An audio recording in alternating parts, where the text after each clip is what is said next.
প্রিয় মুসলিম মিল্লাত সবাই প্রতি আসসালামু আলাইকুম। দুঃখের সাথে বিনয়ের সাথে একটি কথা বলতে চাই। দেশের যে অবস্থা, দেশের যে পরিস্থিতি, এ নিয়েই আমার একটি কথা উৎপত্তি সৃষ্টি হলো। পৃথিবীতে দেখতেছি ধর্ম আছে, ধার্মিক নাই, ধর্মীয় রাষ্ট্র আছে কিন্তু ধর্ম নাই।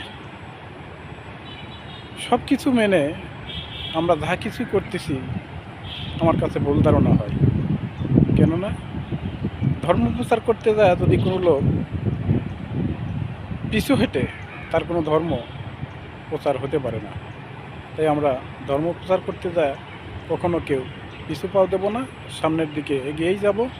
আমাদের ধর্ম সঠিক সুন্দর ধর্ম প্রতিষ্ঠাতা করাই আমাদের একাত্ম কাম্য। তাই আমরা ধর্ম প্রচার করতে যাই কেউ কখনো যেন পিছু পাও না দেই, ভয়ে যেন আমরা কাতর না হই।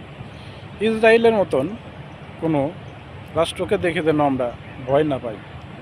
দেখেন, মুসলমানদের পাশে দাঁড়ানোর মতন রাষ্ট্র মুসলিম কান্ট্রি অনেক, কিন্তু ইসরায়েলের হুমকি ধামকিতে অনেক ভয়ে কাতর হয়ে তাই আমাদের ইরানি ভাইদের পাশে কেউ দাঁড়াতে চায় না। তাই দুঃখের সাথে বলবো, আপনারা সবাই এক হয়ে ইরানের সাথে, ইরানের পাশে দাঁড়িয়ে যান, তাহলেই মুসলমানদের জয় আসতে পারে বা আসবে ইনশাল্লাহ। সবাইকে ভালোবাসা দিয়েই আমার কথা আমি শেষ করলাম। ধন্যবাদ। সবাই কথাটা মনে রাখবেন।